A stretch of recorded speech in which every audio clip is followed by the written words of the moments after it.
आज की इस केस स्टडी में 1436 स्क्वायर फीट के इस फ्लैट को देखेंगे। इश्यूज क्या है? कैश क्रंच चल रहा है, कोई हैप्पीनेस नहीं है, हेल्थ से रिलेटेड प्रॉब्लम आ रही है। जोन चेक करेंगे, एंट्रेंस, बेडरूम, टॉयलेट, किचन और टेम्पल और कलर्स बैलेंसिंग के ऊपर वर्किंग करेंगे। तो सबसे पहले एंट्रेंस चेक करते हैं। S4 की एंट्रेंस है। व्यापार करने वाले, फैक्ट्री चलाने वाले लोगों के लिए एंट्रेंस काफी अच्छी रहती है, तो एंट्रेंस से रिलेटेड यहाँ पर कोई इशू नहीं है। S4 की और S3 की एंट्रेंस है, it's a perfect entrance for someone. दूसरी चीज, बेडरूम की दिशा देखते हैं। बेडरूम एक आया हुआ है यहाँ पर, ईस्ट साउथ ईस्ट का बेडरूम है, ये मास्टर बेडरूम है, तो हैप्पीनेस की कमी लेकर आता है। क्यों? क्योंकि ये बेडरूम मंथन से जुड़ा हुआ है, चर्निंग से जुड़ा हुआ है। तो हस्बैंड वाइफ दोनों इसी बेडरूम में सोते हैं, दोनों का दिमाग 24 घंटे काम करता है और आपस में बहुत ज्यादा झगड़े भी होते हैं, तो हैप्पीनेस से रिलेटेड प्रॉब्लम यहाँ पर देखने को मिल ही जाती है। तो इस बेड का हेड अगर हम इस वॉल के ऊपर कर दें तो एक परफेक्ट दिशा बेडरूम के लिए बन जाएगी। ये दिशा ईस्ट नॉर्थ ईस्ट की है, ये हैप्पीनेस का जोन है। अगर यहाँ पर बेड का हेड कर दिया जाए तो इनकी ये जो प्रॉब्लम है ये रिजॉल्व हो जाएगी। सेकंड, टॉयलेट की दिशा देखिए, यहाँ पर बहुत ही इंपॉर्टेंट है। मैं किसी और चीज को भी नहीं देख रहा, सीधा आ गया मैं टॉयलेट के ऊपर। Toilet is coming in the north east, ईशान कोण में प्रॉपर ये टॉयलेट का पॉट आया हुआ है, तो ये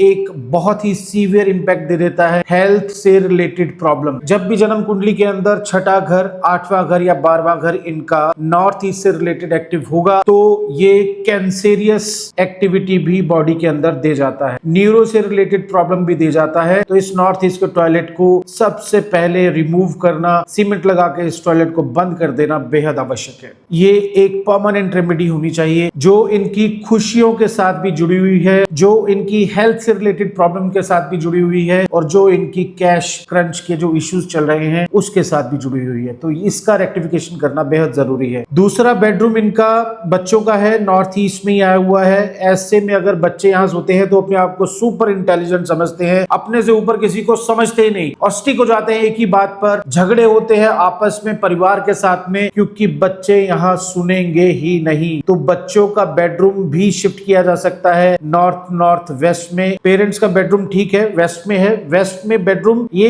इंटर एक्सचेंज भी कर सकते हैं। मदर फादर यहाँ चले जाएं ईस्ट नॉर्थ ईस्ट में और ये हस्बैंड वाइफ यहाँ आ जाएं वेस्ट के बेडरूम में, तो इनके लिए एक सुपर प्रोबेबिलिटी है कि ये जिंदगी में इस डायरेक्शन की एंट्रेंस के साथ में ग्रो करके जाएंगे और लाइफ को सुदृढ़ बनाएंगे। नॉर्थ वेस्ट का ये बाथरूम भी ट्रीटेबल है, टेप्स के through, blue tape, white tape के थ्रू इसको ट्रीट किया जा सकता है। तो इतने छोटे छोटे परिवर्तन करने से अगर हमारी जिंदगी में खुशियां आ सकती हैं, ये तो हम क्यों इन इंप्लीमेंट्स को करने से रुक जाते हैं बार बार? जड़ आपके घर में ही छुपी हुई है उस प्रॉब्लम की, उसको रिजॉल्व किया तो प्रॉब्लम का रेजोल्यूशन अपने आप ही मिल जाएगा।